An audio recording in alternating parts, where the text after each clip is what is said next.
Greetings, my name is Anna Perricci. I'm the head of DPC Americas. DPC stands for the Digital Preservation Coalition. This presentation is about resilience and hope in an age of uncertainty.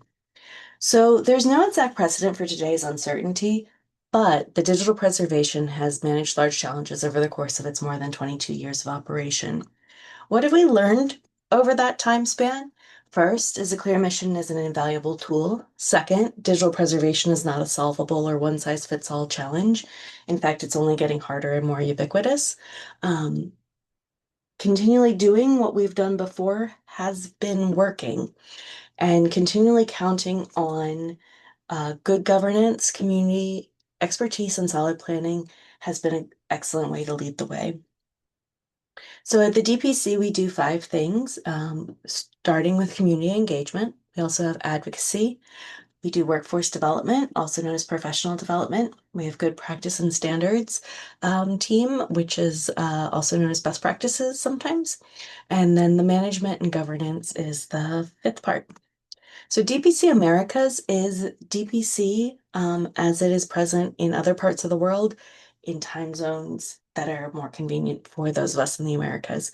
Americas plural is very intentional. This is to include North America and South America. We have most of our Americas members in the US and Canada. We have one in Chile as well, and some members that have a multinational presence, including in the Caribbean. So we're very proud to be starting this program after 7 years of planning. And going forward, we're very happy to be engaging with stakeholders here. So I should start by saying thank you to William Kilbride, the Executive Director of the DPC, as well as my colleagues for doing the work I'm talking about. I'm saying we and us, but I mean them because I started in June 2024. This presentation I'm giving is as much for you as it is for me. I needed to learn more about the history of the DPC and become as confident as I am now in the promise of its future. So, the first thing to do is consider the context and history. So I'll tell you a bit about the DPC's background and how things move forward, and then we can go on to some lessons learned and some bigger picture items. So DPC was founded in 2002 after planning took place in the late 90s. The goal was quite clear. It was to solve the problems presented by digital preservation. Spoiler alert, this is not attainable, and things have only gotten harder as time has gone on. But there were multiple well-funded initiatives, especially in the UK at the time, so there was a lot of excitement and motion in this direction. The onset of the financial crash really did coincide with internal challenges with staff turnover. There was 18 months with no director. At the time, there were 30 members and few prospects, yet membership did grow slowly without declining, fortunately. The 2010 budget cuts in the UK and the austerity measures really shook things up. It eliminated some really necessary funding sources for digital preservation initiatives and programs. Many of them were lost at this time. There were national institutions thrown into turmoil. Key grant giving agencies were shuttered. This might sound familiar to some of us nowadays as things are going forward in the United States. Brexit, 2016 and onward, the UK voted to leave the European Union. This closed some avenues for funding from European institutions, though fortunately members in the EU did not leave. The COVID-19 pandemic, before it started, there was a lot of excitement at the DPC about the 100th member that had joined as of March 2020. Just for reference, the DPC membership has grown consistently about 10% a year. As of fall 2025, we have approximately 180 members. But anyway, there was some disappointment in terms of what the world had in store for us all.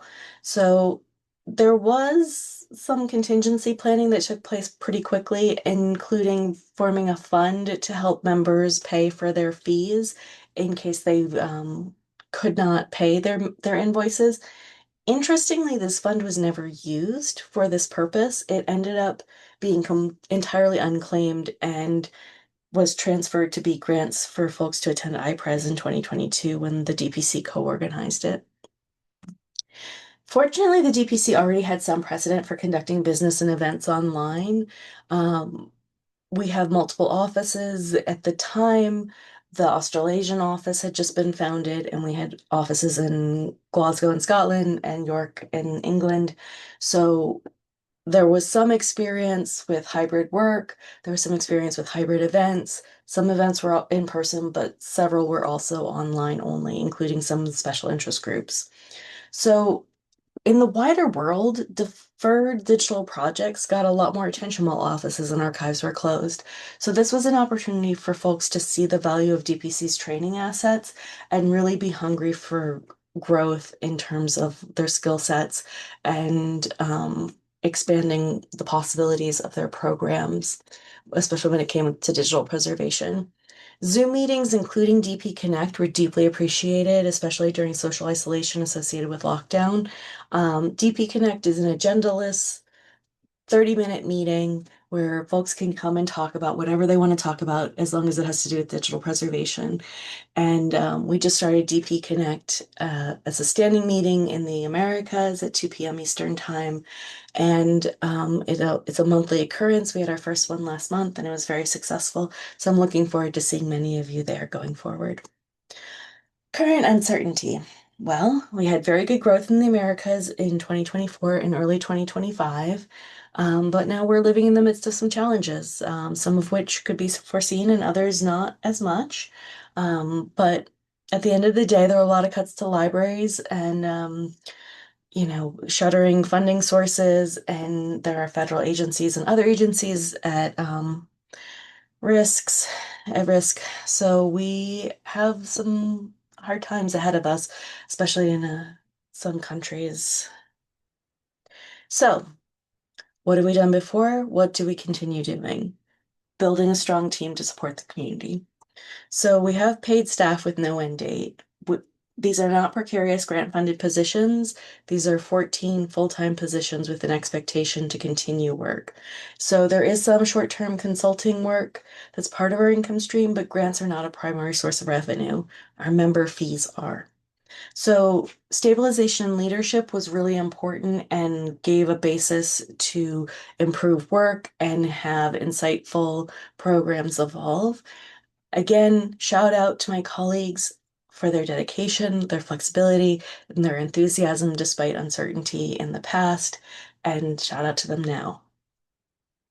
Member governance is part of the DPC's organizational structure as a charity, and it's part of our ethos. Our full members direct DPC's priorities. They set fees and advise on methods.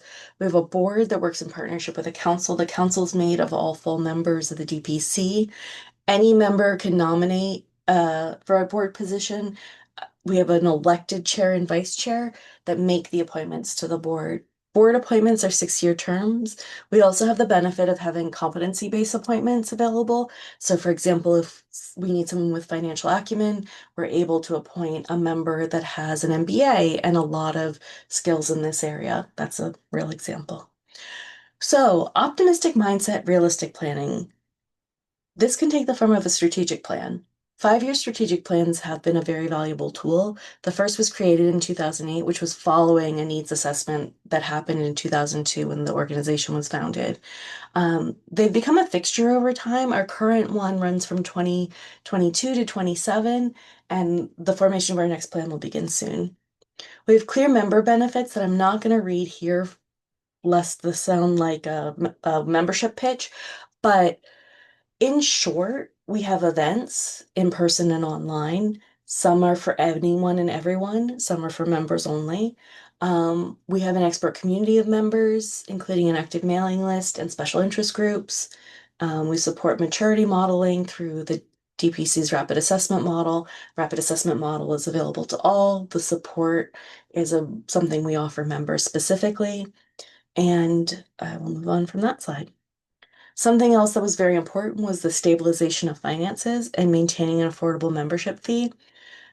The standard agreement that we have is now 3 years. It used to be 1 year.